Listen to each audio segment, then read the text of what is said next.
doobity wah wah. Hello everybody, this is Carrick from Angry Centaur Gaming, and I'm here to give you the Redband review of Sacred Citadel. The game's brought to you by South End Entertainment and Deep Silver as the publisher. It's an old style 2D hack and slash. Reminds me a little bit of the old Dungeons and Dragons games for the Sega Saturn with its 4 meg cartridge that was like a big brick you'd plug into it. But this one's obviously for the new systems, and I've got it on Steam, and I'm going to go ahead and tell you exactly what I thought of it. If I sound slightly depressed, it's not because of the game, it's just because of the Prozac. Epic cutscene! Of course, the story involves you saving a bunch of people, but if you are anything like me, you're probably going to fuck up a lot. The game starts out in what can only be described as a really clumsy rendition of another game I'm going to mention here in just a little bit. In fact, it felt like a complete and utter ripoff of one particular game I think we're all going to be super familiar with, and that game is Guardian Heroes, my friends. This game is a not-so-subtle copy. Matter of fact, it's somewhat of a ripoff. And let's be honest, many games copy one another, but you'll see as you continue through the game that this is sort of like, a complete ripoff. Minus the quality. Or the nostalgia. It's sort of like when you see a really cool circus ride and you get on it and find out it only goes 3 miles an hour and it smells like puke. Yeah, I'm not saying it's bad, I'm just saying it's not good. So it's sort of like you channeled Guardian Heroes, except it's not good. So you didn't really channel Guardian Heroes, you channeled like Alien vs. Predator from the old arcade games. Which probably at times was good, especially for back then, but currently, for the current games right now, it's not. Now, I'm not saying this game isn't without a lot of good parts and some interesting bits, but I'm going to tell you right now, at different times while I was playing this game, it actually felt like a 100% money grab from Guardian Heroes, and it was really eerie to play it at times. What's also strange is every game has those interplay of, the warrior, the wizard, the prostitute, the dwarf wrestler, whatever. And that interplay, it can feel unique for every game. In this game, it felt just like they were trying to channel Guardian Heroes, but they didn't capture it. It was almost like they tried to channel it by programming it on an Atari 2600 or something.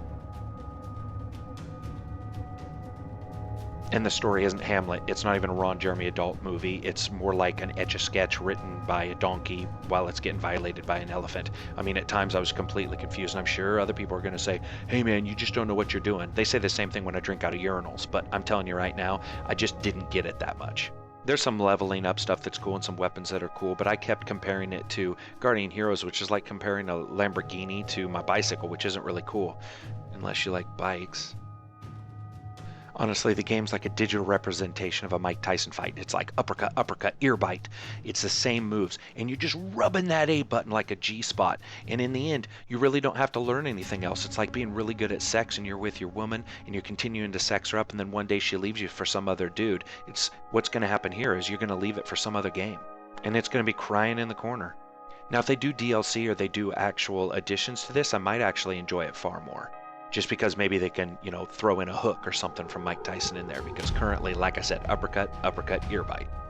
But I continued to play it, and frankly, at times I felt like maybe, and that's pretty much how I felt through most of the game. Sure, there's some extra stuff, there's a lot of levels, it's actually pretty cool to play through with your friends, but all in all, most of the time, I just was like, what in the hell am I doing? The sad thing is they put a lot of work into this. On the other hand, a lot of work's been put into Roseanne Barr, and it really didn't mean shit. One of the things I didn't like, though, is just getting constantly beat down and thrown around the level by the enemy. And there's a lot of interactives and stuff, but I swear to God, pushing the block button, it's like a fucking option. It's like William Shatner's girdle or something. It's completely useless. You're pushing that thing, and it's just like a suggestion button. It just barely works, and when it does work, it only works for a couple seconds and still takes some damage off you.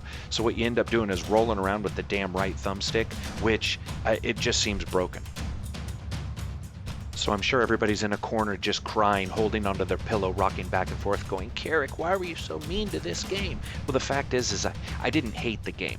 For $20, did I feel ripped off? No, I felt gypped, which is sort of like Danny DeVito versus Arnold Schwarzenegger. So in all honesty, it's just one of those games where it's just not the greatest. Would it have been better with multiplayer? Of course. That's like saying sex is better with a hot woman, unless you're blind, and then it's really not going to matter.